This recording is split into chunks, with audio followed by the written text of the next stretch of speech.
24장 8절을 한번 볼까요? 모세가 그 피를 가지고 백성에게 뿌리며 이르되 이는 여호와께서 이 모든 말씀에 대하여 너희와 세우신 언약의 피니라. 이제 십계명을 주셨잖아요. 십계명이 뭐죠? 언약의 말씀. 네, 10의 말씀이라 이 말이에요. 언약의 말씀이에요. 언약의 말씀이면 하나님이 창세전에 언약을 하셨잖아요. 항상 기억해야 될 게, 제가 당부드리는 말씀이, 항상 우리가 이 역사가 우리는 모르잖아요. 역사 이전을 모르잖아요, 사실상. 죄인이 어떻게 죄인으로 되는지를 이걸 따진다는 건 안 된단 말이에요. 어떻게 우리가 알 수 있느냐? 하나님의 말씀을 비춰서, 우리가 이런 존재였구나, 이걸 알아가는 거죠. 하나님의 말씀을 부인해버리는 순간에 우리가 하나님을 떠나버린 거죠. 왜냐? 모든 계시의 완결은, 그래서 이제 여러분은 그런 사람 없겠죠? 이제 이렇게 기도원 가서 이렇게 뭐 계시를 받았다, 예언을 받았다, 이건 아주 잘못된 그 신앙이죠. 계시는 이걸로 딱 정결이 돼버렸어요. 더 이상 하나님의 말씀의 계시는 끝이 나버렸어요. 이 성경의 66권으로 딱 종결됐다라고 딱 선언이 돼버렸단 말이에요. 더 이상 하나님의 말씀은 없습니다. 누구 어떤 목사님으로부터 내가 계시를 받았는데 당신 곤란해 이렇게 이건 아니에요. 다 이단이에요. 정통 교단에서는 다 이단으로 보는 거예요. 누가 계시를 받았다. 나 기도해보니까 그러던데. 그러니까 하나님이 우리에게 마음을 주신 것은 맞지만 그것이 바로 하나님의 말씀이 우리에게 성경 이상의 말씀으로 계시를 주셨다라고 말해버리면 그건 이단이 되는 거예요. 그건 안 되는 거예요. 응? 그건 아닙니다. 그래서 지금 우리가 누구냐? 왜 이렇게 살아야 되냐? 이걸 아는 유일한 길은 하나님의 말씀밖에 없다고요. 근데 그 말씀의 시작이, 역사의 시작이, 역사를 알려면 하나님의 말씀으로 볼 수밖에 없어요. 이게 뭐냐? 근데 우리가 역사를 해석하잖아요. 역사학자들이 역사를 해석하는데 그것은 역사가 시작되기 전에 역사를 배제하고 역사가 시작된 것을 계속해서 연구하다 보니까 인간의 역사가 이렇네라고 정의를 하잖아요. 근데 하나님은, 그러면 하나님의 말씀에서는 역사가 뭐냐? 그것은 뭐냐? 하나님이 계획을 가지고 이 역사를 시작하셨다는 사건이에요. 그 계획이 뭐냐? 예수님을 이 땅에 보내셔서 우리를 위해서 십자가에서 죽게 하셔서 우리를 구원하겠다는 이 계획하에 역사, 인간이 창조되었다는 거예요. 그러면 이 역사는, 그래서 이런 격이죠. 하나님이 이 역사를 지금 시작하셨잖아요. 그러면 이 역사는 누구의 품 안에 들어있느냐면 지금 하나님의 구원의 계획 가운데 이렇게 품어있는 상태라고요.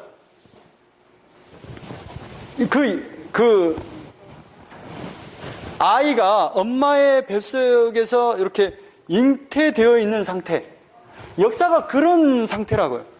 이 하나님의 구원의 계획 가운데 이렇게 잉태되어 있다고요. 그러면 역사가 딱 종결이 되면 뭐예요? 종결이 되면 새 생명으로 나잖아요. 새 생명. 이걸 이렇게 표현한다고요. 이 역사가 끝나면 새하늘과 새 땅에서 새로운 삶이 열린다는 거죠. 이걸 우리가 받아들이고 믿는 거예요. 그래서 바로 하나님의 나라 천국에 들어간다라고 표현하는 거예요. 그래서 우리는 뭘로 사느냐? 우리는 그러잖아요. 역사학자들이 역사를 연구하고 사회학자들이 연구를 했어요. 또 기업가들이 돈은 이렇게 벌어야 돼. 막 연구를 많이 했다 이 말이에요. 근데 우리는 그것을 믿고 신봉하고 살잖아요. 그런데 그것이 진리냐라고 따졌을 때 100명의 학자를 대놓고 다 100명의 말을 들어보면 다 100가지의 말을 하지 한 가지 통일된 의견은 없다 이 말이에요. 그럼 어떻게 그러면 역사를 볼 것이며 우리의 인간은 어떤 존재냐? 우리는 어떻게 살아야 되느냐? 해답은 하나님의 말씀의 기준밖에 없다고요. 이해되죠? 그래서 이걸 잘 보란 말이죠. 그래서 역사를 창조할 때 하나님은, 그러면 이 역사의 창조물 속에 하나님이 구원의 계획을 넣어놨겠죠. 그러잖아요. 우리가 지금 엄마의 뱃속으로부터 태어나는 순간에 뭘 갖고 또 태어나요? 새로운 생명을 잉태할 수 있는 씨를 갖고 태어나잖아요. 그 역사 속에도 하나님이 뭔가의 씨를 담아내고 있단 말이에요. 그 역사가 이제 어떻게 돼요? 하나님의 그 때가 되면 그 역사가 끝이 나고 역사가 어떤 것으로 통해서 뭔가 바뀌어져 가겠죠. 그것이 끝이란 말이에요. 그걸 바로 종말이라고 한단 말이에요. 무슨 말씀을? 그래서 이 창조의 역사 속에도 하나님이 이 계획을 넣어놨다 이 말이에요. 첫째 날 빛을 만들어요. 둘째 날 궁창을 만들어요. 셋째 날 묻과 바다를 만들죠. 넷째 날, 다섯째 날, 여섯째 날은 이 첫째 날에 내용물을 넣어요. 둘째 날은 다섯째 날은 둘째 날에 내용물을 넣어요. 여섯째 날은 여기에 내용물. 그러니까 빛을 만들었어요. 그래서 넷째 날은 뭐냐면 해, 달, 별을 이룰 성신을 만들잖아요. 다섯째 날은 뭘 만드냐? 위에 궁창, 아래 궁창. 위에 나는 새를 만들고 아래에 있는 물고기를 만들잖아요. 여섯째 날 사람과 동물을 만들잖아요. 그리고 일곱째 날 안식한단 말이에요. 그래서 계속해서 이스라엘 백성에게 율법을 말할 때 안식일을 거룩하게 지켜라. 안식일을 안 지키는 자는 죽여라. 라고 이 선을 한단 말이에요. 왜? 이 7가지의 7날로 하나님이 언약하셨거든요. 언약하셨기 때문에 이 안식의 개념은 7째 날 다 끝났으니까 반공을 지나고 일요일 날은 쉬어야 돼. 이런 개념이 아니라 하나님의 나라가 이렇게 끝이 날 거예요. 하늘의 안식이 이렇게 완성될 거예요. 라는 말이에요. 안식의 개념이 그래서 왜 우리가 원래 그 성경에서 안식일은 토요일이잖아요. 토요일. 왜 우리가 일요일날 주일날로 쉬냐면 이것은 이 창조의 계획의 본체인 예수님이 오셔서 죽고 부활하신 그 날이 바로 주일이기 때문에 그 날을 기념한다 이 말이에요. 다시 오실 주님을 기다리고 소망하기 위해서. 자, 그러잖아요. 창조 역사 속에도 넣어놨죠. 그런데 이것이 가만히 살펴보면 무엇을 잘 보고 있냐면 모세가 이걸 기록했잖아요. 첫째 날은 그러면 빛 대신 누구를 가리키냐면 예수님을 가리키잖아요. 이 궁창은 뭘 가리키냐면 나중에 이 궁창, 널판, 납작의 표다. 이게 바로 이제 궁창, 휘장을 뜻해요. 그럼 예수님 십자가에 죽을 때 휘장이 찢어지거든요? 그럼 이것은 십자가의 죽음을 가리켜요. 그리고 이거 뭐냐면 십자가에 죽고 부활하셔서 이제 묵과 바다라는 것은 바다는 악을 상징하고 악의 나라를 상징하고 무슨 새하늘과 새 땅을 상징한다 이 말이에요. 예수님이 죽고 부활하심으로 말미암아 어떤 사람은 악의 바다로 악으로 심판으로 어떤 사람은 무추로 새 땅으로 이렇게 이걸 본단 말이에요. 그러면 이게 어떤 그림을 잘 또 표현하고 있냐면 자 이스라엘 백성이 그 애굽에서 출애굽을 하잖아요. 뭘로 출애굽을 합니까? 9가지 재앙으로는 안 되는데 뭘로 딱 줘서 장자들의 죽음으로 말미암아 그 죽음의 사자가 넘어가는 사건이 있었죠. 유월절이잖아요. 어린 양의 피로. 그래서 어린 양의 피는 예수님을 상징하잖아요. 그리고 나서 애굽을 나와요. 근데 이제 뭐가 기다리고 있어요? 홍해가 기다리고 있잖아요. 모세에 속하여 구름과 바다에서 세례를 받고 그 구름을 홍해 바다를 건너가잖아요. 그 홍해 바다가 바로 궁창이란 말이에요. 궁창. 그리고 나서 이제 이스라엘 백성은 바다에 갇혀버리죠. 애굽의 군사들은 바다에 갇혀버리죠. 근데 이스라엘 백성은 뭐예요? 무추로 새 땅으로 딱 도달하죠. 그리고 나서 이제 넷째 날, 다섯째 날, 여섯째 날은 광야 생활 속에서 하나님이 지금 하나님의 백성들을 천국 갈 때까지 계속해서 만나러 또 반석에서 나오는 물로 먹여서서 결국 40년 광야 생활을 잘 수행해서 예수 믿고 여호수아 갈렙을 통해서 가나안 땅, 약속의 땅으로 쑥 들어간단 말이에요. 이 그림으로 잘 하죠? 그런 것처럼 오늘 배우는 성막 사건도 마찬가지예요.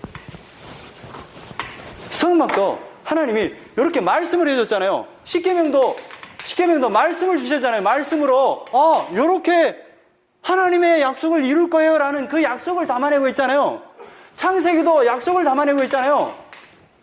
애굽의 출애굽의 역사도 하나님의 구원의 그 어마어마한 그 계획을 약속을 담아내고 있잖아요. 그런 것처럼 성막 속에 뭘 담아냈냐면 하나님께서 창조와 그 애굽에서 나오는 그 이야기를 딱 넣어서 그림으로 쫙 보여준 사건이 성막 사건. 그래서 이 성막을 크게 보면 뭐냐면 이렇게 돼요. 제일 처음에 번제단이 있어요. 물두멍이 있어요. 그 다음에 이제 성소가 있고 지성소가 있는데 성소에 여기가 여기 떡상, 그 다음에 촛대, 향단, 그 다음에 이제 속죄소가 있단 말이에요. 여기가 이제 하나님이 임재하는 곳이단 말이죠. 보세요. 자, 번제단에서 뭐가 죽어요? 짐승이 죽잖아요. 그럼 짐승이 죽는다? 누구를 상징해요? 예수님. 물두멍이 있네요? 뭘 상징해요? 애굽에서? 홍해 바다를 걷는 그 사건을 보여준단 말이에요. 그래서 만나, 촛대, 향단, 뭐 많이 본 것 같네요. 이거 뭐예요? 떡상. 애굽에서 광야에서 뭘 먹어요? 이스라엘 백성들이 만나를 먹잖아요. 그리고 이스라엘 백성들이 이동을 할 때 어떻게 하냐면 하나님이 구름 기둥이 움직이는 대로 이렇게 움직인단 말이에요. 응? 그건 뭐예요? 구름 기둥? 아니, 구름 기둥, 불 기둥. 근데 이것은 뭐냐면 성소에서 일어나는 것은 광야 40년 같은 생활을 잘 보여주고 있어요. 그리고 나서 여기 하나님이 임재하는 그 약속의 땅 가나안으로 들어가는 모형을 이 그림으로 쫙 보여서 매일 이곳에 가서 예배드리고 제사드리도록 한다 이 말. 그래서 뭘 보라고? 너희들은 이 예수님의 그 어린 양의 피가 죽어야 너희들이 죄 용서 받듯이 앞으로 오실 예수님에 의해서만 너희들과 하나님의 나라 들어갈 수 있습니다 라는 것을 계속해서 각인시켜 준단 말이에요. 그리고 나서 안식일의 개념을 가장 중요하게 얘기해요. 7일이라는 이 안식일의 개념을. 왜 그러냐? 제가 안식일을 거룩하게 지켜라 할 때 그 첫째 날부터 여섯째 날은 열심히 일하라 그러잖아요. 근데 일곱째 날은 뭐 하라래요? 쉬라고 그러잖아요. 그 개념을 제가 어떻게 설명했습니까? 이 개념을 지금 일곱째 날 하나님의 말씀을 섬기는 것을 잘하세요 라는 개념이고, 일곱째 날은 그 섬김이 끊어질 거예요 라는 개념으로 제가 설명을 했죠. 십계명에서. 그 개념은 뭐냐면 우리가 여섯째 날 하나님께서 허락한 이 세상의 나라에서 하나님의 말씀대로 열심히 살다가 일곱째 날은 하나님의 말씀을 섬기지 않는 날이 올 거예요. 이거란 말이에요. 그러니까 안식의 개념은 너무너무 중요해요. 그래서 안식의 개념은 계속해서 강조해요. 사건 일어날 때마다. 그리고 나서 이 7, 안식일이죠. 그 다음에 연으로 더하면 7년, 안식년이다, 안식년. 이게 안식년이 뭐냐면 우리는 안 지켜주잖아요. 농사를 짓는데 6년 동안 열심히 일하고 7년째는 쉬어야 돼요. 그리고 이것을 7 곱하기 7, 49년이죠. 그 다음에는 희년이에요. 희년.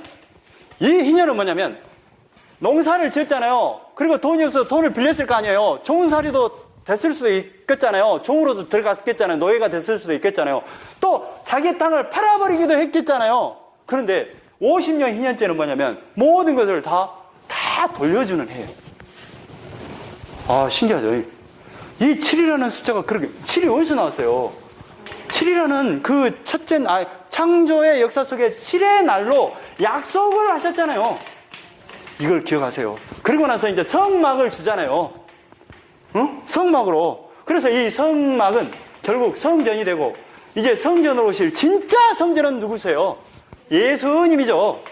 그리고 예수님이 죽고 부활하셔서 누가 성전이 됩니까? 교회 성도가 성전이. 그러니까 성전의 개념은 뭐냐면 성전, 성스러운 집이라 이 말이에요. 성스러운 분이 임해 계신다 이 말이에요. 성스러운 집이다 이 말이에요. 성스러운 분이 계시니까 성스러운 집이 되잖아요. 그러니까 성스러운 그 자체가 누군데? 예수님인데. 예수님이 죽고 부활하셔서는 이게 누가 되는 거예요? 성령이 누구 안에 임해요? 성도 안에 임하잖아요. 그 사람이 바로 성전이에요. 그러면 이 성전의 이야기를 통해서 뭘 말하고자 하냐면 예수님을 이야기도 해요.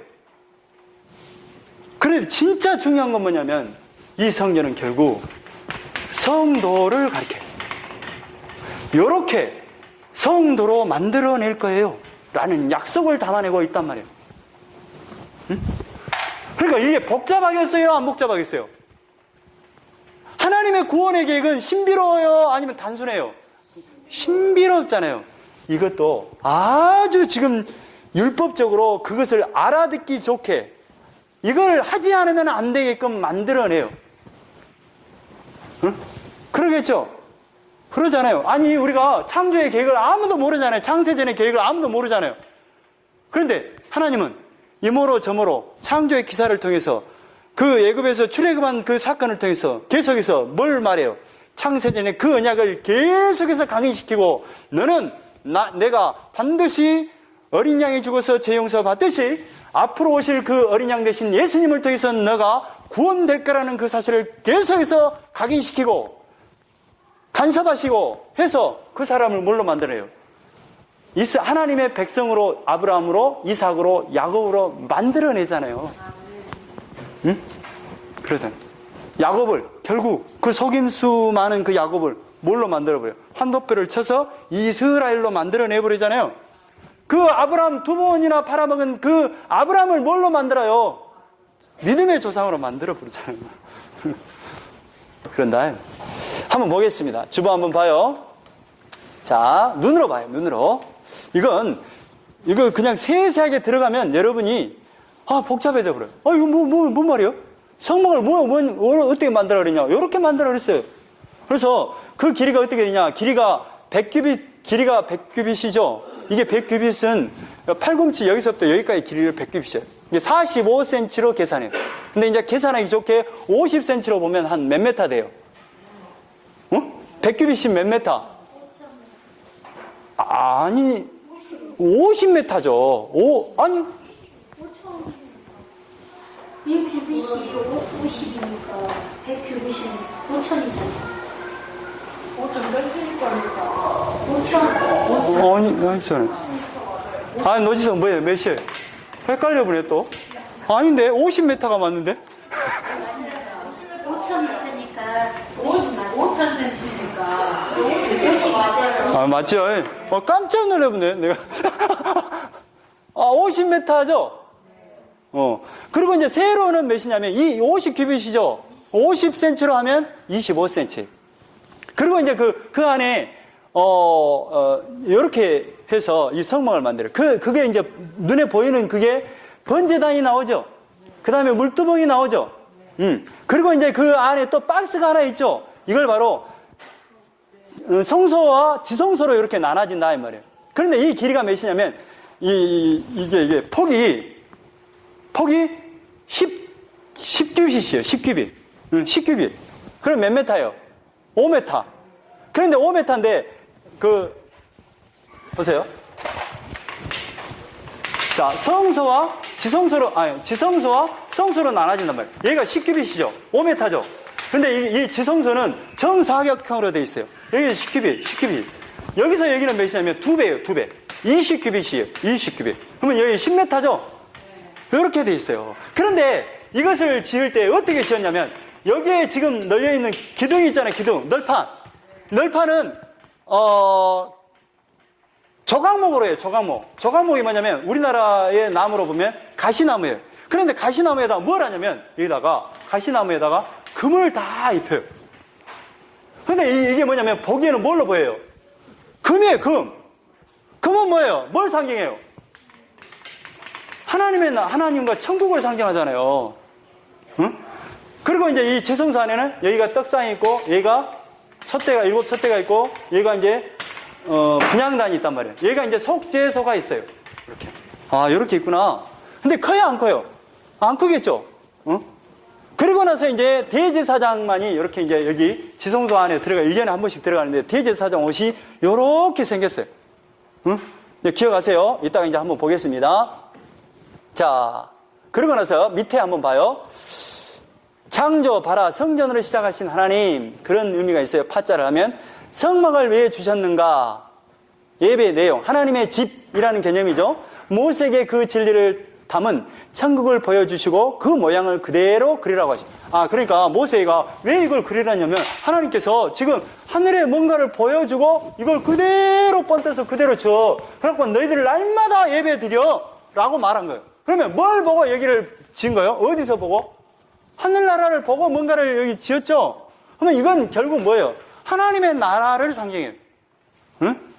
이해되죠? 응? 그래서 그 성막 안에는 하나님의 사랑과 은혜를 설명하고 있어요. 그러니까 결국에는 뭐예요? 뭘 말하고 싶어요? 왜 이걸 이게 뭔가를 모르겠는데 왜 이거 어려운 것을 다 그리라고 했을까? 지으라고 했을까? 첫째는 창세전의 언약인 예수 그리스도의 보혈의 피로 구원하겠다는 그 약속을 인간들이 알아요, 몰라요? 모르니까 십계명을 주고 창조의 기사를 두고 애굽에서 출애굽한 사건을 막 보여줘요. 그래도 알아요, 몰라요?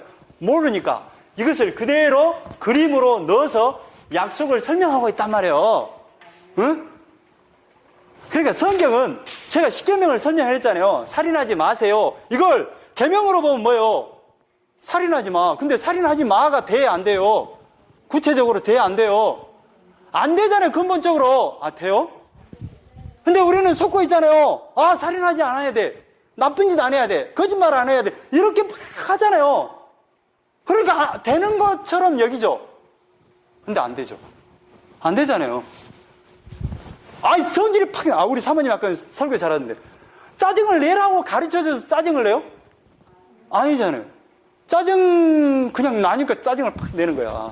사람은 죄를 지어서 죄인이 아니에요. 죄가 있기 때문에 죄가 흘러나와서 죄를 짓는 거예요. 그래서 죄인이에요.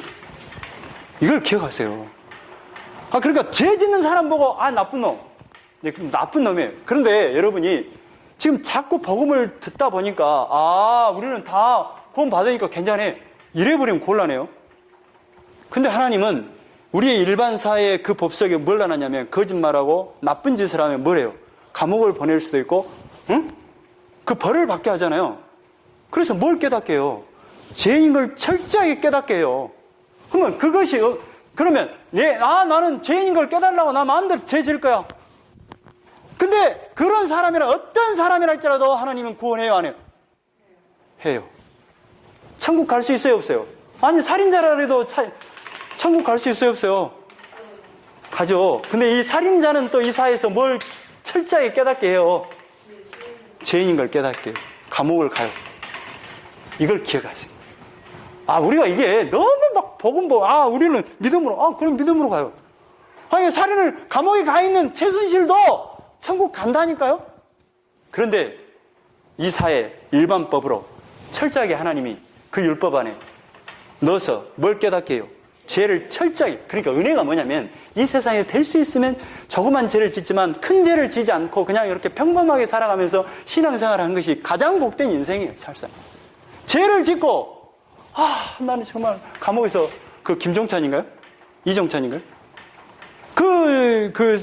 그러면서 철저하게 이제 예수를 믿게 되잖아요. 그러면서 그 다음부터 세상의 노래 입에도 안 대불잖아요. 그거예요. 그러니까 지금 이 율법 안에 철저하게 기억하세요. 이 세상의 법 속에서는 뭘 깨달아요? 죄를 깨닫게 하는데 가장 복된 인생은 조그맣게 나쁜 놈 이런 소리 정도 들을 정도는 괜찮아요. 근데 진짜로 그 최순실처럼 그런 죄를 지면 그 사람이 지금 온전한 정신이겠어요? 날마다 재판받고 그거 못할 일이죠. 기억하세요? 그래서 사람은 죄를 지어서 죄인이 아니라 죄를 갖고 있기 때문에 죄를 짓는다고요.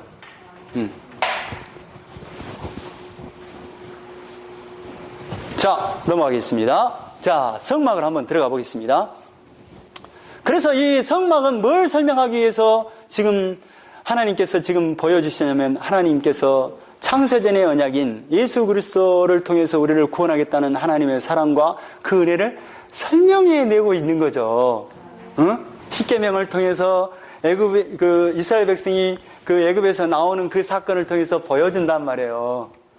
이게 이꼴 됩니까? 성막과 십계명과 애굽에서 나온 사건과 창세기에 나와 있는 그 일곱째 날로 그 약속한 그것이 지금 이꼴이 되는 것이 좀 돼요? 그래서 결국 성전은 바로 나를 가리켜 기록한 거예요. 하고 성전이 누구예요? 신약시대에는 예수님이 되잖아요. 예수님이 죽고 부활하셔서는 누가 돼요? 성도가 성전이 되잖아요. 그러면 이 성전, 약속, 창세전의 언약, 그 창조의 그 7날로 약속한 그 약속이 다 뭔 말을 해요? 성도를 향해 있잖아요, 성도. 그래서 지금 십계명에서 나와 있는 거짓말하지 마세요, 거짓 증거하지 마세요, 부모를 공경하세요, 이것을 막 율법을 통해서 지금 말을 하고 있지만 우리가 지켜야 된다는 그 언약으로 봐버리면 큰일 난단 말이에요. 뭘로 봐야 되냐면 이것을 언약의 약속으로, 은혜의 약속으로 봐야, 우리는 살인죄인이고 거짓 증거할 수밖에 없는 죄인인데 하나님께서 이 창세전의 약속을 통해서 우리를 구원하겠다는 그 약속이구나, 이걸로 보는 거예요. 그러니까 성경을 볼 때 뭘로 봐요? 이걸 지켜라는 그 개념을 볼 때 우리는 지키지는 못하구나.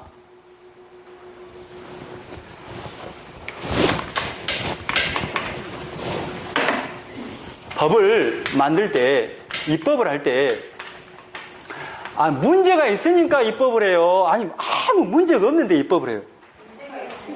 그러면 성경에 살인하지 마라 그러면 살인하고 있다는 거예요? 안 하고 있다는 거예요? 하고 있다. 거짓 증거하지 마세요 라고 하면 거짓 증거를 하고 있다고요? 안 하고 있다고요?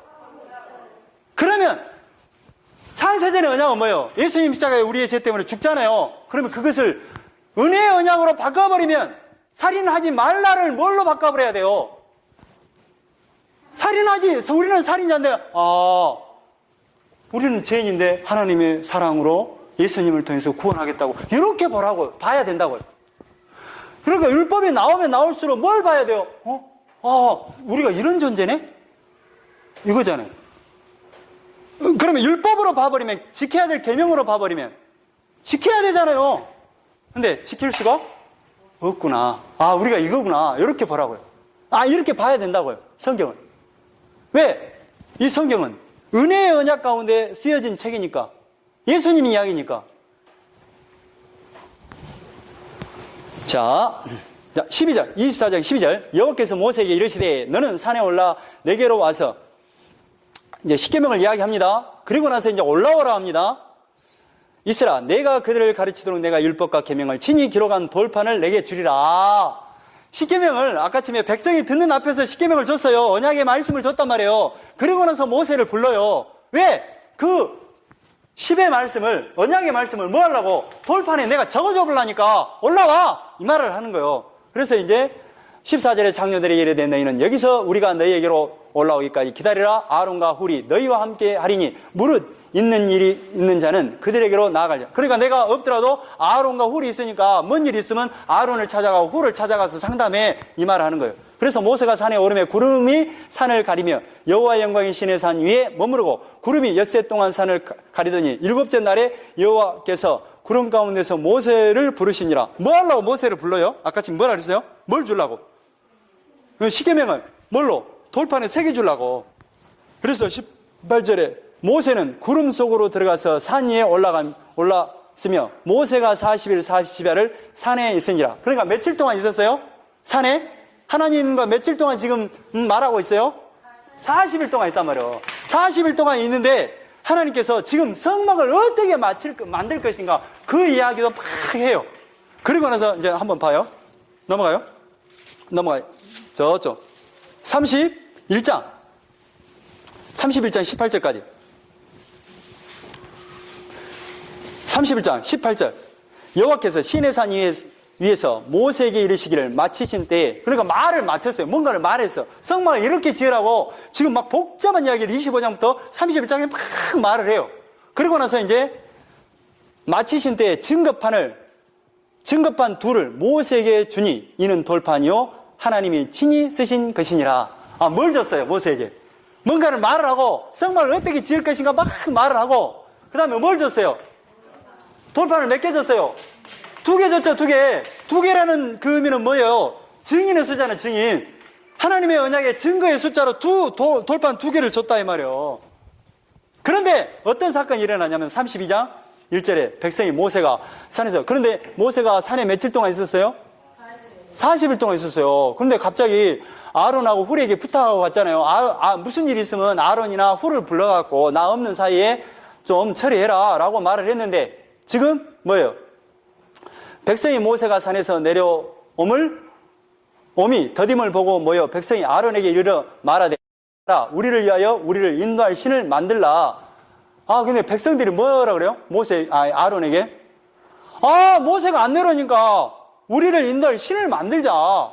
여기서 신이 엘로힘이에요. 하나님을 만들자 그러는 거예요. 이 모세 곧 우리를 애굽 땅에서 인도하여 낸 사람은 어찌 되었는지 알지 못함이니라. 아니 우리를 인도한 모세가 안 내려오니까 어떻게 할 수가 없다. 우리가 모세 없는 사이에 모세가 없어지면 안 되니까 모세가 어디 죽어본 것 같으니까 우리가 신을 만들자 이렇게 하는 거예요. 그러니까 아론이 그들에게 이르되 너희의 아내와 자녀의 귀에서 금 고리를 빼어 내게로 가져라. 근데 아론이 뭐라 그래요? 그래? 너희들 다 이렇게 응? 뭘 빼오라 그래요? 응? 금고리를 다 빼오라는 거예요. 그래서 모든 백성이 그 귀에서 금고리를 빼어 아론에게로 가져오매 아론이 갖고 왔습니다. 아론이 그들의 손에서 금고리를 받아 부어서 조각칼로 새겨 송아지 형상을 만드니 뭘 만들어버려요? 송아지를 만들어. 그들이 말하되 이스라엘아 이는 너희를 애굽 땅에서 인도하여 낸 너희의 신이로다. 아론이 뭘 만들어버려요? 백성들의 모든 금을 모아가지고 뭘 만들어버려요? 금송아지를 만들어버려요. 이게 바로 우리를 애굽에서 인도한 하나님이다. 여기다 이제 우리가 제사 지리고 여기다가 우리가 예배 드리자라고 만들어버렸단 말이에요. 근데 지금 모세는 뭐 하고 있는데? 뭘 받고 있는데? 뭘 갖고 오고 있는데 지금? 돌판을 들고 내려오고 있잖아. 받았잖아요. 그리고 내려오려고 지금 준비하고 있잖아요. 그런데 지금 산 밑에서는 어떤 일이 일어나고 있어요? 이 일이 일어나고 있단 말이에요. 그런데 이제 지금 모세에게 말한 두 가지 크게 말하면 성막을 이렇게 지어라 라는 설명을 해요. 그러고 나서 돌판을 친히 하나님이 새겨준단 말이에요. 두 돌판에다. 그러고 있는데 백성들은 뭐 하고 있어요? 밑에서 금송아지를 만들어요. 그래서 아론이 요 5절에 아론이 보고 그 앞에 제단을 쌓고 이에 아론이 공포하여 이르되 내일은 여호와의 절일이니라. 그러니까 하나님께서 지금 내일 이제 금송아지가 이제 제막식 비슷하게 이렇게 이제 하나님의 축제의 날이다. 축제를 하자라고 선포를 하는 거예요. 이튿날에 그들이 일찍이 일어나 번제를 드리고 한목제를 드리고 백성이 앉아서 먹고 마시며 일어나서 뛰어놀더라.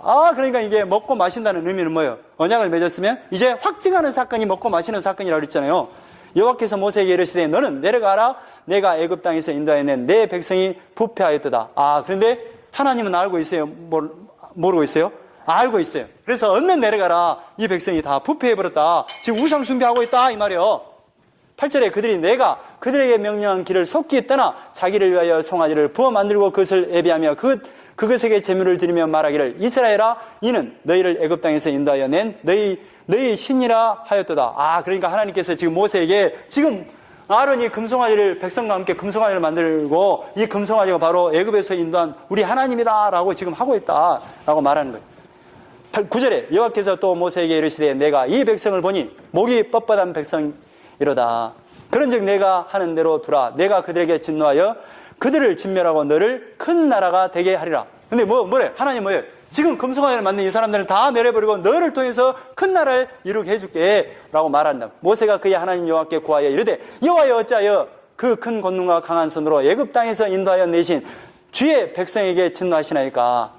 근데 모세는 뭐라 그래요? 하나님 이게 뭔 일입니까? 하나님께서 이 백성을 인도했는데 이 백성을 죽여보려고요. 그러면 안 되죠. 어찌하여 애굽 사람들이 이러기를. 그러면 그렇게 되면 애굽 사람이 어떻게 생각하겠습니까? 이 말이에요. 여호와가 자기의 백성을 산에서 죽이고 지면에서 진멸하려는 악한 의도로 인도해 내었다 말하게 하시려 하나이까. 이 말은 뭐 말이냐면 그러면 애굽 사람들이 이걸 보면 하나님께서 자기 백성을 끄집어내갖고 저렇게 진멸해보려고 저렇게 우리 애굽 땅에서 구원해냈다. 그렇게 비웃고 조롱할 거 아닙니까? 이 말이에요.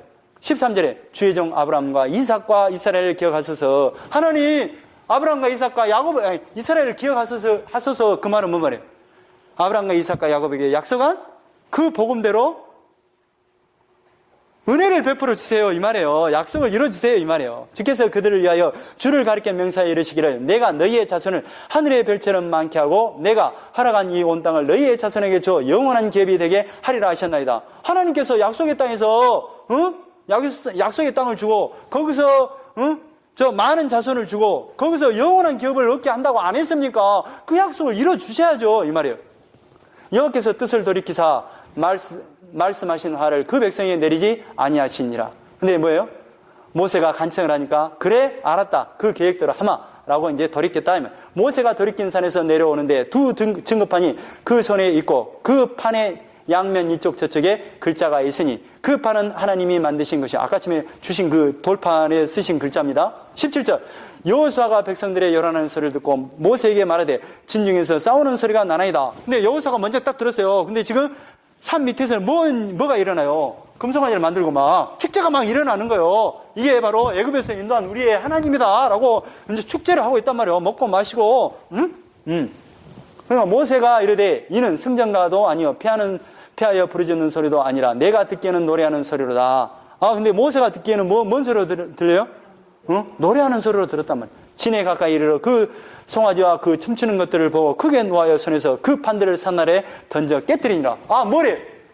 돌판을 딱 듣고 왔는데 지금 백성들이 금송아지를 만들고 이게 바로 우리 애굽에서 인도한 신이다 하나님이다 라고 막 축제를 벌이고 있으니까 모세가 그 돌판을 갖고 와서 어떻게 해본다고요? 그대로 깨버려요. 그러니까 모세가 그들이 만든 송아지를 가져다가 불살라 부숴 가루를 만들어 물에 뿌려 이스라엘 자손에게 마시게 아니라 뭐래 버려? 그 금송아지를 가루로 만들어가 뭐예요? 거기에 참여한 사람들을 다 마시게 해버렸다 이 말이에요. 그래가지고 이제 어떻게 하느냐? 26절에 이에 모세가 진문에 서서 이르되 누구든지 여호와의 편에 있는 자는 내게로 나와라. 쉽게 말하면 이제 금송아지에 의해서 살지 않고 하나님의 영광을 위해서 살 사람들을 나오라고 부른다 이 말이에요. 그러니까 레위 자손이 다 모여 그에게로 가는지라. 레위 자손이 나와요.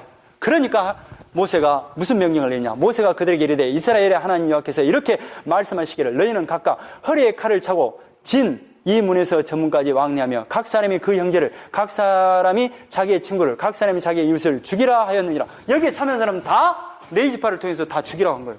죽였더니 몇 명이냐? 레위 자손이 모세의 말대로 행하며 이 날에 백성 중에 3,000명가량이 죽임을 당하니라. 몇 명이 죽어버렸어요? 3,000명이 죽어버렸단 말이에요. 3,000! 어디서 많이 들은 숫자 아니에요? 3,000명. 그러니까 지금 우상숭배와 하나님을 배반한 그 사람들에게는 뭐가 임해요? 3,000명이 죽잖아요. 그런데 이제 예수님이 죽고 부활하셔서 성령이 임해서 베드로가 말씀을 전하니까 몇 명이 몰려드냐면 3,000명이 몰려요. 그러니까 성경의 이 사건은 지금 하나님을 어기면 죽어 이걸 말하는 게 아니라 이 죽은 사람이 뭘로 바뀌어요? 성령이 임하니까 3,000명이 살아남잖아요. 그러니까 이 죽음의 역사를 통해서 이런 죄인을 요렇게 예수님이 죽고 부활하시고 성령님에서 살려내시겠구나 라는 그 언약으로 보라 이 말이에요. 자, 그리고 이제 30절 이튿날 모세가 백성에 이르되 너희가 큰 죄를 범하였도다 내가 이제 여호와께로 올라가노니 그러니까 범죄를 저질러서 다시 이제 하나님 앞에 또 올라갑니다. 그래서 혹 너희를 위하여 속죄가 될까 하노라. 올라가서 하나님 앞에 말씀드리면 하나님께서 우리의 죄를 덮어주지 않을까 해서 내가 올라가마 하고 이제 또 올라간단 말이에요. 모세가 또 올라갑니다.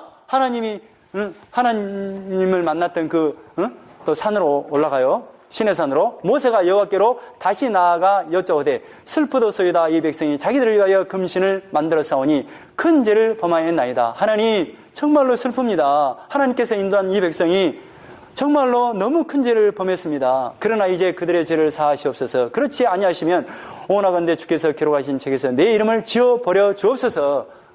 지금 모세가 뭘 간청해요? 하나님 용서해 주세요. 용서 안 해주면 저를 하나님의 생명책에서 지워주고 이 백성들을 용서해 주세요 라고 기도를 한다 이 말이에요. 누구의 모습이에요? 예수님이 죄가 없으신 그분이 우리의 대신 죽어주심으로 말미암아 뭐가 돼요? 교회가 탄생하잖아요. 여호와께서 모세에게 이르시되 누구든지 내게 범죄하면 내가 내 책에서 그를 지워버리리라. 이제 가서 내가 내게 말한 곳으로 백성을 인도하라. 내 사자가 내 앞서 가리라. 이 말은 뭔 말이냐면 가나안 땅으로 그래 데려가라. 내가 인도해 주겠다 이 말이에요. 그러나 내가 보응할 날에는 그들의 죄를 보응하리라. 여호와께서 백성을 치시니 이는 그들이 아론이 만든 바 그 송아지를 만들었음이라. 자 33장 여호와께서 이제 하나님의 말씀을 듣고 왔잖아요. 약속을 받고 왔잖아요. 받고 왔죠. 그러니까 여호와께서 모세에게 이르시되 너는 내가 애굽 땅에서 인도하여 낸 백성과 함께 여기를 떠나서 내가 아브라함과 이삭과 야곱에게 맹세하여 내 자손에게 주기로 한 땅으로 올라가라. 이 말은 뭔 말이냐? 이제 백성들을 데리고 약속의 땅으로 가. 이 말이에요. 그런데 그 땅에는 3절에 너희를 적과 꿀이 흐르는 땅에 이르게 하려니와 나는 너희와 함께 올라가지 아니하리니. 하나님이 올라가지 않겠다 이 말이에요. 왜 올라가지 않느냐? 너희는 목이 곧은 백성인즉 내가 길에서 너희를 진멸할까 염려하며.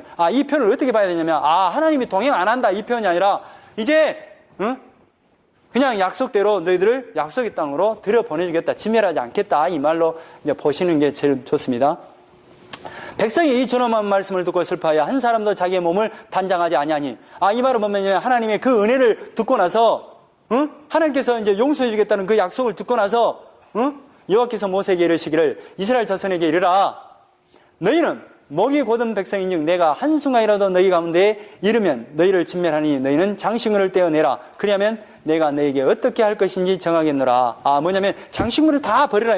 이 장식물가 뭐냐면 우리가 우리나라는 이렇게 점을 보고 나면 뭘 줘요? 뭘 줘요? 부적을 주세요. 부적이 뭐예요? 이건 나를 지켜줄 것이라는 그 상징적인 것 있잖아요. 이것만 갖고 있으면 우환이 없어. 이거 있잖아요. 그런 것처럼 지금 그 애굽에서 살던 사람들은 이렇게 귀걸이나 이렇게 하는 모든 것이 바로 장신구가 아니라 미신들이에요. 부적과 같은 거예요. 이것이 나를 지켜줄 거라는 그런 그 부적과 같은 것을 달고 다닌단 말이에요. 그러니까 하나님께서 용서하시니까 장신구를 버리고 뭐하라? 하나님만 섬기겠다는 그 고백을 하라 이 말이에요. 그러니까 이스라엘 자손이 호렙산에서부터 그들의 장신구를 떼어내니라. 그러니까 하나님만 섬기겠습니다 라는 표현으로 했다 이 말이에요.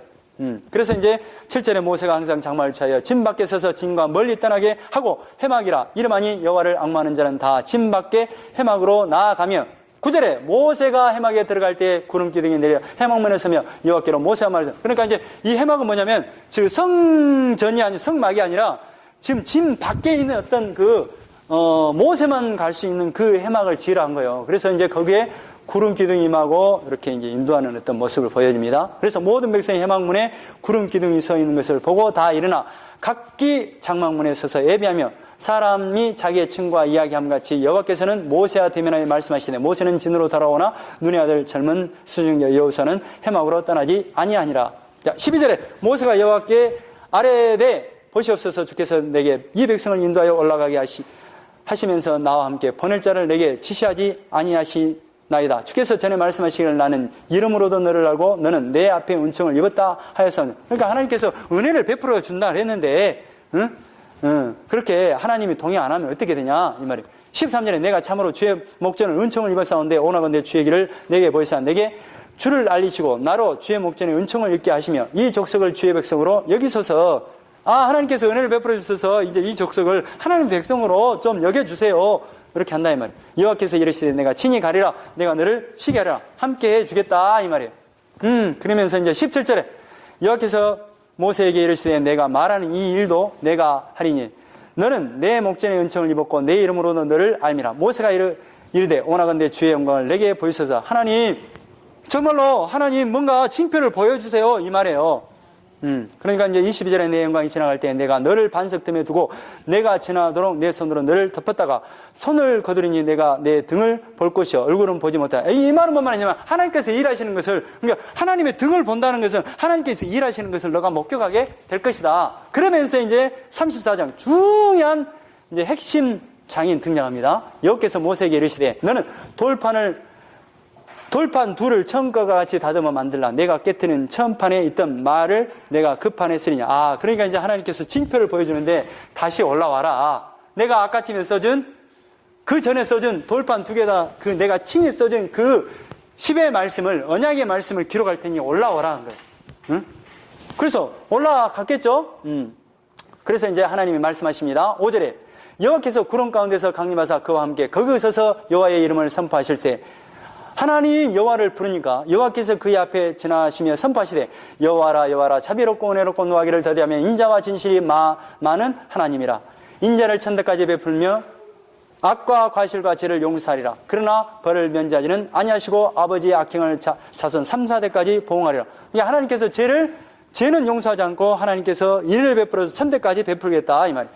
모세가 급히 땅에 엎드려 경배하며 이르되 주여 내가 주께 은총을 입었거든 오나건대 주는 우리와 동행하옵소서. 이는 목이 뻣뻣한 백성이오니 우리의 악과 죄를 사하시고 우리를 주의 기업으로 삼사. 어렵지만 뭔 말이냐면 하나님의 약속대로 우리를 하나님의 기업으로 삼아주세요. 끝까지 지켜주세요. 약속을 지켜주세요 이 말이에요. 그러니까 여호와께서 이르시되 보라 내가 언약을 세우나니 곧 내가 아직 온 땅 아무 국민에도 행하지 아니한 이적을 너희 전체 백성 앞에 행할 것이라. 하나님께서 약속한 대로, 이 말은 어려운 말로 하지 마세요. 그냥 하나님께서 아브라함과 이삭과 야곱에게 약속한 그 말대로 그 땅을 주겠다, 후손을 주겠다, 그 약속의 땅으로 인도하겠다, 이 약속을 반드시 지켜내겠다 이 말이에요. 그래서 자 15절에 너는 산과 그 땅의 주민과 이제 들어가서는 가나안 땅에 들어가서는 우상 숭배하지 말고 이 언약대로 이 약속을 믿어라 이 말이에요. 믿어라. 그리고 이제 18절에 무교절도 지키고 또 하나님 앞에 첫 태성 그것도 바치고 또 이제 22절에 77절 맥주절 절기도 지키고 또 이제 24절에 내가 이방 나라들을 내 앞에서 쫓아내고 내 지경을 넓히리니 내가 매년 3번씩 여호와 내 하나님을 뵈려고 올 때 아무도 내 땅을 탐내지 못하라. 그러니까 뭐냐면 그 절기를 잘 지켜라 이 말이에요. 하나님 앞에 나와서 그 절기를 지키라는 말이에요. 자, 이것은 나중에 한번 하겠습니다. 내일이 가면 좀 나올 수 있어요. 27절. 여호와께서 모세에게 이르시되 너는 이 말들을 기록하라. 내가 이 말들의 뜻대로 너와 이스라엘과 언약을 세웠음이라 하시니라. 모세가 여호와와 함께 40일 40회를 거기 있으면서 떡도 먹지 아니하였고 물도 마시지 아니하였으며 여호와께서는 언약의 말씀 곧 십계명을 그 판들에 기록하셨더라. 이제 몇 번째 돌판을 줍니까? 두 번째 돌판을 줍니다. 이제 이게 중요해요. 이제 나중에 이제 그 법궤 속에 넣어야 될 품목 3가지가 있는데, 첫 번째 만나의 항아리, 두 번째 이 두 돌판을 넣어요. 세 번째는 아론의 쌍난 지팡이를 넣어요. 근데 이건 뭘 상냐면 두 번째 돌판이죠. 왜 첫 번째 돌판이 깨져버렸어요? 뭐 때문에 깨졌어요? 우상숭배 죄 때문에 깨졌잖아요. 두 번째는 뭘 매요? 죄로 말미암아 두 번째 돌판을 주셨지, 죄를 깨닫는 거예요. 만나를 주신 이 사건도 뭐예요? 광야로 왔는데, 하나님을 믿고 왔는데 광야 와서 보니까 먹을 게 있어요 없어요? 없잖아요. 엉망불평하잖아요. 그러니까 하나님이 만나를 내리세요. 이것도 하나님 앞에 죄를 짓는 모습으로 보여준단 말이에요. 이 아론의 쌍난 지팡이는 뭐냐면, 아론만 성전에 들어서 이렇게 한단 말이에요. 그러니까 고라의 자손들이 왜 누구들만 하냐, 우리들도 제사장 역할을 할 수 있다 라고 권위에 도전해요. 그러니까 이제 아론의 지팡이와 이 지파들의 지팡이를 다 갖고 나오라는 거예요. 그랬더니 아론의 지팡이만 싹이 딱 나요. 그 바로 아론의 쌍난 지팡이고 죄를 쌍. 그래서 이것을 가지고 이제 속죄서를 덮고 해서 이제 죄를 상징하는 물품들이. 이걸 기억하세요. 자, 그다음에 이제 시간이 다 됐으므로 마지막으로 이것만 보고 마치겠습니다. 자, 성막을 어떻게 만드느냐? 자, 이렇게 만들어요. 볼품이 있어요, 없어요? 볼품이 있어요, 없어요? 없어요. 없어요. 자, 그리고 나서 이제 성막을 중심으로 해서 이렇게 각 지파별로, 지금 이 집이 몇 개인가 봐보세요. 12개가 포진데 12지파가 이렇게 뺑 눌러서 이렇게 그 성막을 중심으로 했다. 왜 성막을 중심으로 했냐면, 지금 너희들 진짜 중요한 건 뭐예요? 여러분이 우리가 사는 목적은 뭐예요? 하늘나라잖아요. 그것을 기억하도록 하기 위해서 성막을 바라보고 살도록 했다 이 말이에요. 이렇게 이제 위에서 보면 이렇게 돼요. 자, 그리고 나서 이제 이렇게 단면도로 보게 되면 이렇게 지파가 12지파가 이렇게 포진되어 있고 이렇게 됩니다. 하나씩 설명하겠습니다. 자, 그리고 나서 이제 그 성막 안에 갇혀 있는 이것을 보면 이렇게 되어 있어요. 자, 위에서 보니까 이렇게 되어 있어요. 근데 이제 뭐가 덮여 있는 것 같아요? 성소와 지성소에 뭐가 덮여 있죠? 이게 지금 이쪽이 이제 그 성소, 지성소거든요. 근데 뭐가 덮여 있어요? 이게 뭐냐면 물개의 가죽이에요. 근데 볼품이 있어요, 없어요? 없어요. 자, 그리고 이제 평면도 치수를 이렇게 딱 보면 이렇게 나오고. 그러니까 성막은 누구를 가리켜요? 예수 그리스도를 가리키고 성도를 가리킨다 이 말이에요.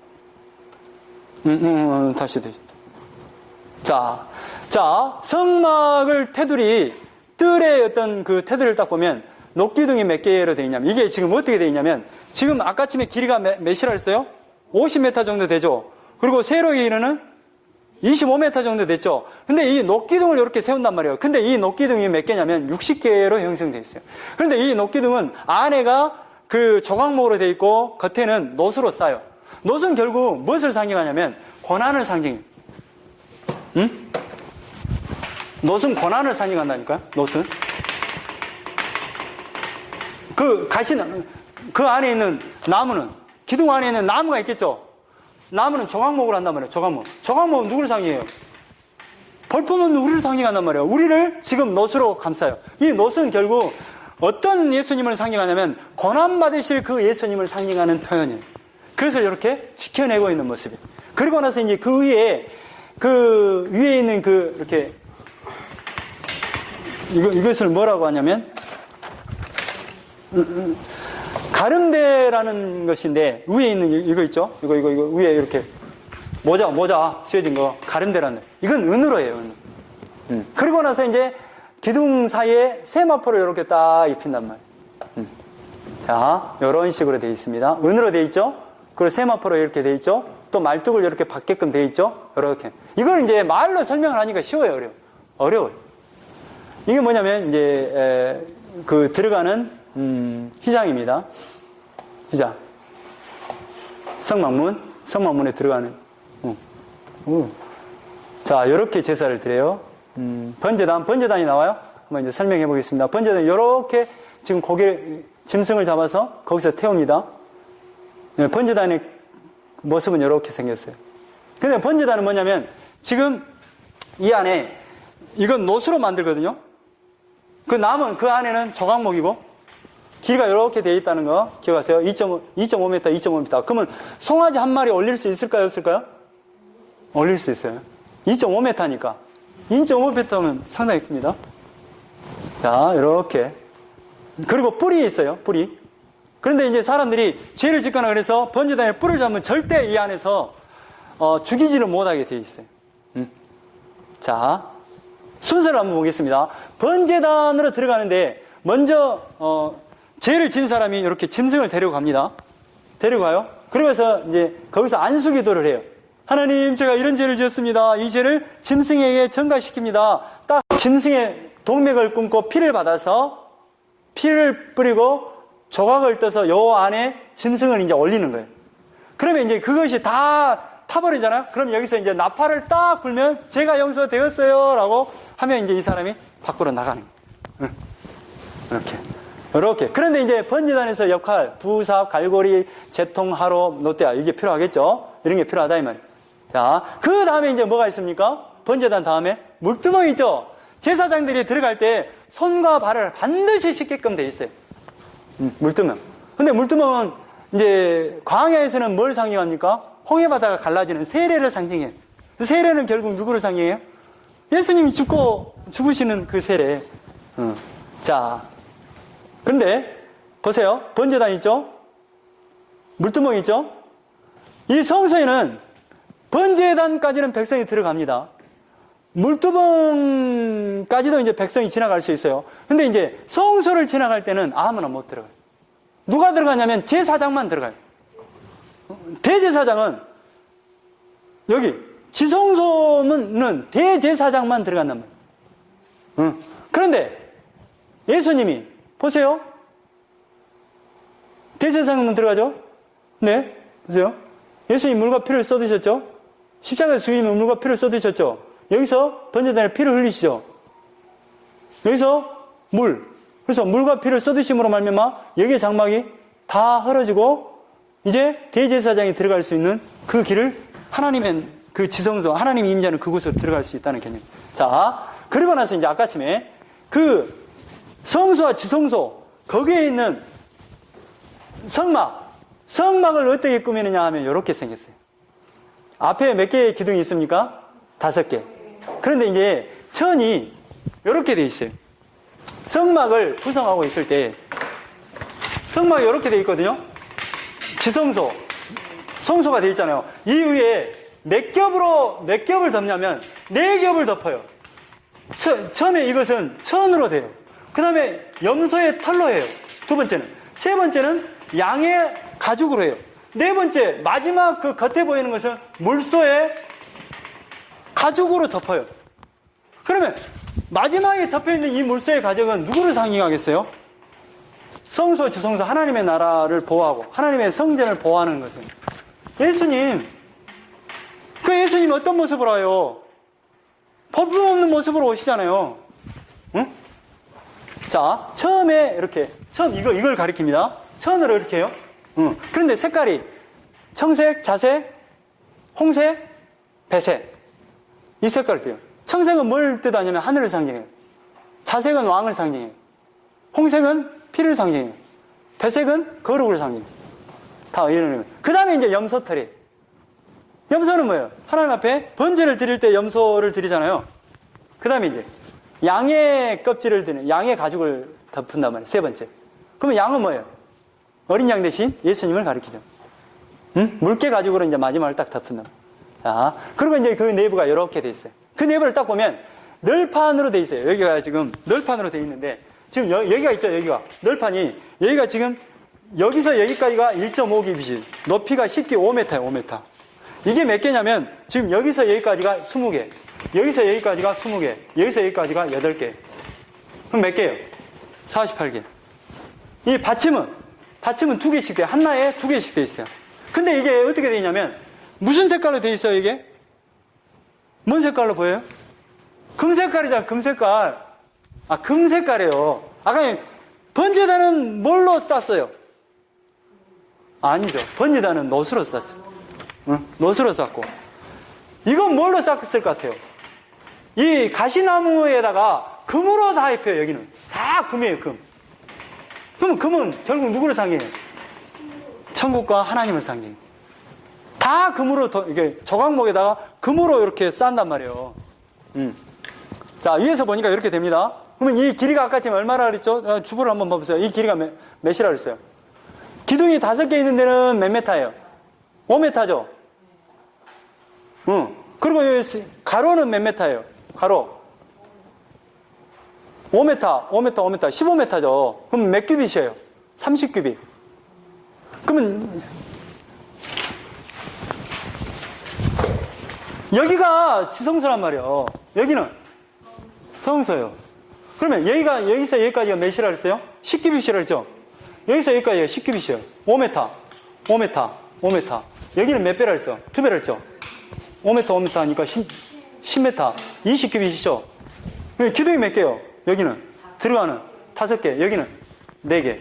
여기는 휘장으로 되어 있고, 여기도 휘장으로 되어 있고. 여기가 뭐예요? 법궤가 있어요. 여기가 지금 떡상이 있고, 여기가 지금 7촛대, 여기가 분향단. 다 금이죠, 금.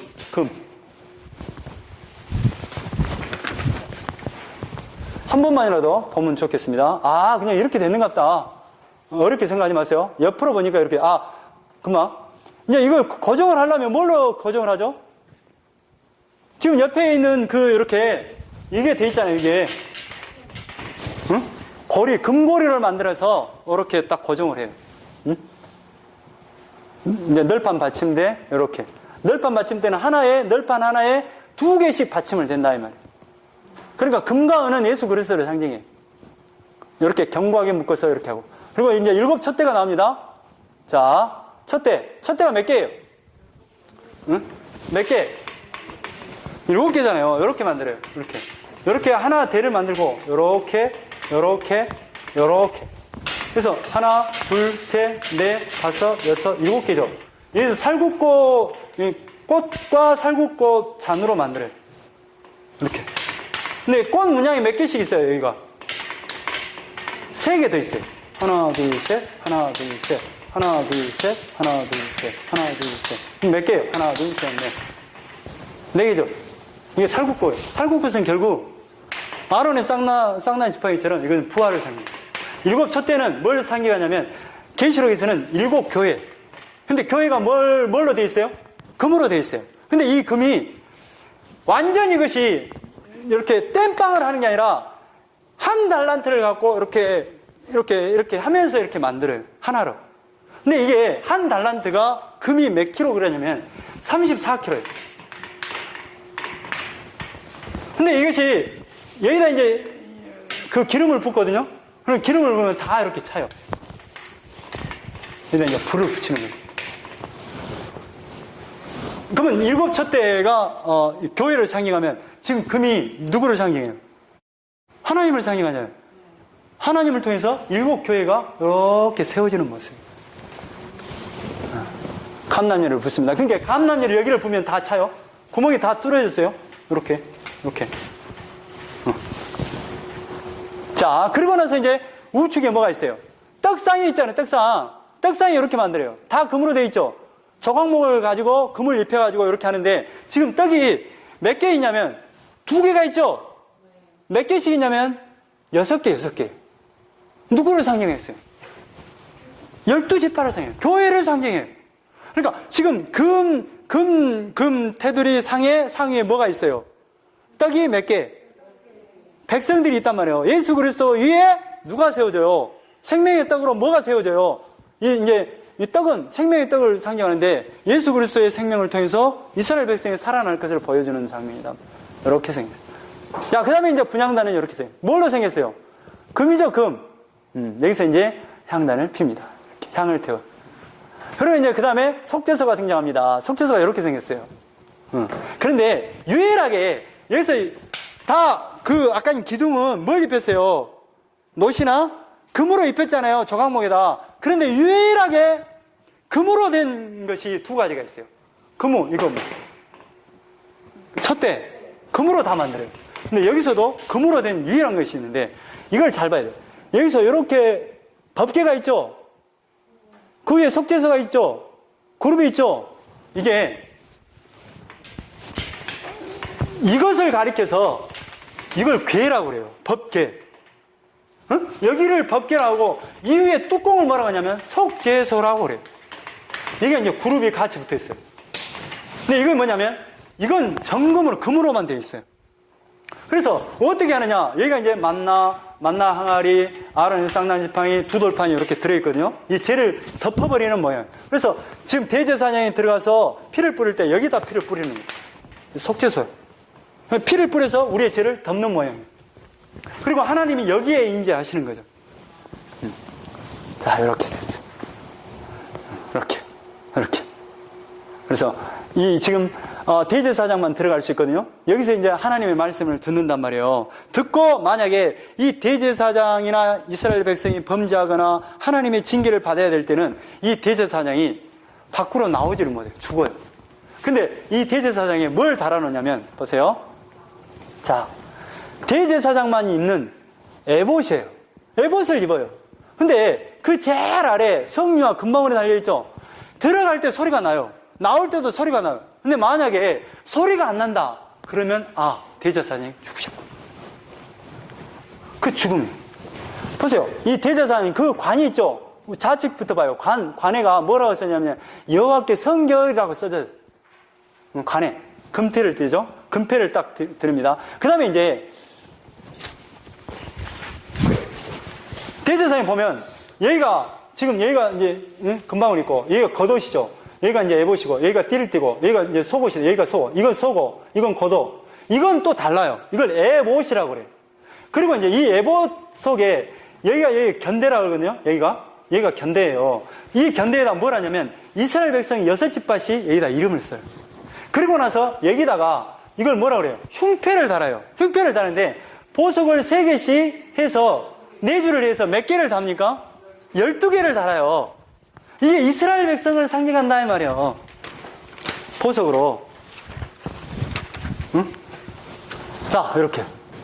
뭘 뜻해요? 이스라엘 백성이 지금 에봇을 입고 지금 흉패를 달고 이스라엘 백성이 보석을 가지고 어디로 가요? 하나님 앞에 속죄소로 들어가잖아요.